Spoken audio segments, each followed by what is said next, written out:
and welcome to this lesson on playing power chords. So for those of you who don't know what a power chord is, it's playing a root note, so whatever the letter name of the chord will be, and then we're playing a perfect fifth, and then an additional root note, which would be the octave higher of the original one. So doing this on guitar is pretty simple. It's the same shape almost everywhere we're going to play it, at least in the way I'm going to teach you. And let's just jump into it. So we're going to start with the low E string, fret 5. Okay? Now this would be an A note, so I'm going to be playing an A5 or an A power chord. Okay? My next note is going to be a string up, so that'd be my A string, and 2 frets forward. So 5 plus 2 is 7. So I play the 7th fret on the A string. So this is, on its own, an A5 power chord, but we're still looking for that octave up just to give a little bit more texture to the chord. So in that case, we're going to play the next string up at the same fret of the previous string. So that means from D we go up to, from A we go up to D, and we get fret 7 again. Okay?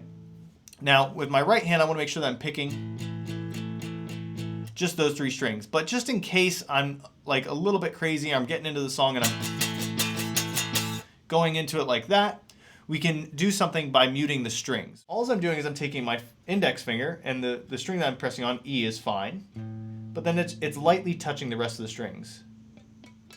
So it's muting G, B, and high E in this case. So when I play the chord, you're not hearing those strings if I accidentally strike them with my pick. Okay, now what's great about power chords is I take this shape. If I want to change it to another chord, for example, a G power chord, I would have to find a G. In this case, I'll do the 3rd fret of low E, and then I follow the same step. Up a string plus 2 frets. From 3 plus 2 is 5, so that's the A string, 5. Up the next string, same fret, so 5 on D.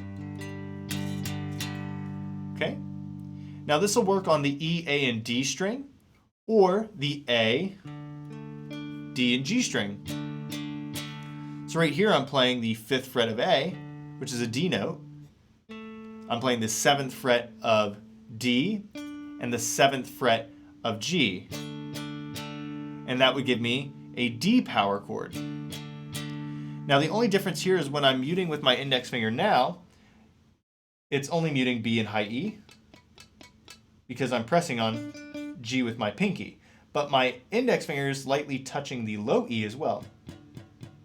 That way if I do strike it with my pick, you're not going to hear it ring out too much. And again, just like before, we can move that anywhere. We can even change the strings that I'm on, starting on low E instead of A, which is how the intro of this was made.